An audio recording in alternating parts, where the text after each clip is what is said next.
Olá! Eu sou o Enxadrezando. Muito se fala em resolver os exercícios táticos para melhorarmos a nossa percepção sobre o jogo, mas, mais que isso, é preciso entender o que o exercício propõe. Por isso, é muito importante que você não só resolva os exercícios, mas os estude para um melhor entendimento sobre o que foi proposto no exercício. Nessa semana eu me dediquei a fazer exercícios táticos no site chess.com, e me deparei com algumas situações interessantes. As datas dos exercícios foram do dia 8 ao dia 12 de março de 2024. Lembrando que para fazer esses exercícios diários, você não precisa pagar ou se inscrever na plataforma. Os exercícios estão em ordem de dificuldade, de acordo com o meu entendimento sobre o que é proposto no exercício, sendo os mais fáceis primeiro, e indo para os mais difíceis. Vamos analisar cada exercício mostrando os perigos e a resolução de cada um deles.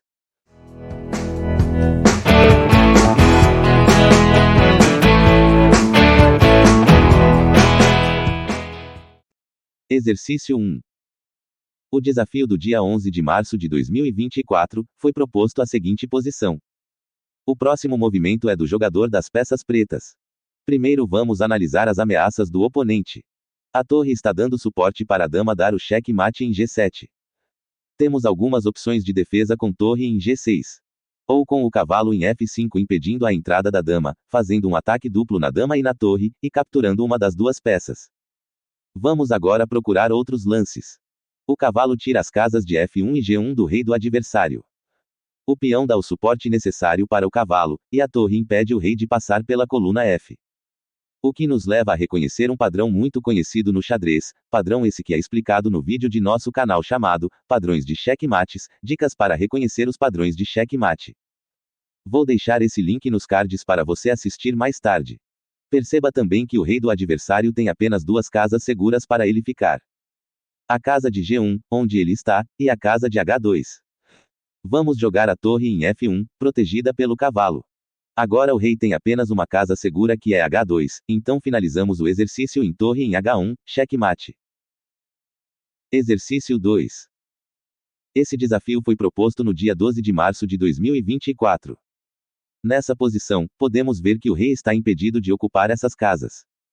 Temos um cheque com o peão em B4, mas esse lance só nos faz perder o peão. Podemos perceber também que temos cheque na casa de A8, o que também não faz nada. A7 e B6 a gente esquece. Pois nesses movimentos nós vamos perder a dama para o bispo. Dama em D8 dá o cheque, mas também não faz nada de especial. Dama em C7, dá cheque e ataca o bispo, mas o rei vai proteger o bispo indo para C4. Mas esse lance nos dá a oportunidade de atacarmos outra peça que está em defesa, nos fazendo ganhar um peão e uma torre. Se essas dicas não valerem o teu like, então assista até o final que tem mais. Exercício 3. Desafio do dia 9 de março de 2024. Aparentemente o nosso rei não está em risco. Os dois bispos estão dominando duas grandes diagonais, apenas o cavalo está atrapalhando a diagonal do bispo de casas claras. Cavalo em D6 dá cheque. Rei vai para B8. Cavalo em F7, cheque com o bispo, e tomando uma das torres na sequência. Parece ser um bom lance, mas vamos analisar um pouco mais para saber se há uma jogada que vai nos trazer mais vantagem. Cavalo em E7, cheque. O único lance possível é cavalo toma cavalo. Dama em E5, se aproveitando da cravada no outro cavalo. E a dama está pronta para o mate em B8. A engine voltou o cavalo, para que o outro cavalo possa capturar a dama, mas ainda assim, bispo captura o cavalo, e o cheque-mate pode ser dado com dama em B8. Exercício 4. Desafio do dia 10 de março de 2024. O rei está cercado pela torre que está protegida pelo bispo. Então eu já tenho ideia de um cheque descoberto. Se eu tirar a torre para esse lado, o rei do adversário ganha mais espaço para jogar. O rei e a dama do adversário estão alinhados na coluna A. A ideia aqui é tirar a torre para uma casa segura, sem dar espaço para o rei e se aproveitar desse alinhamento das peças. Torre em B3, não daria certo, pois o rei vai sair do cheque e vai atacar a nossa torre.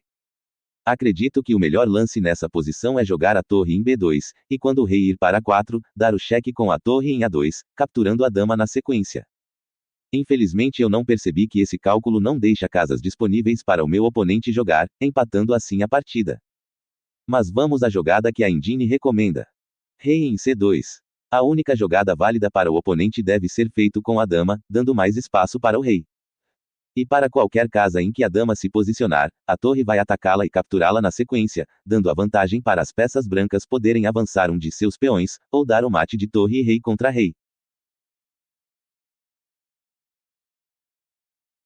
O que podemos tirar desse exercício é que precisa dar opções para o adversário jogar, e que, nem sempre ganhar uma vantagem material vai ser bom para o nosso jogo.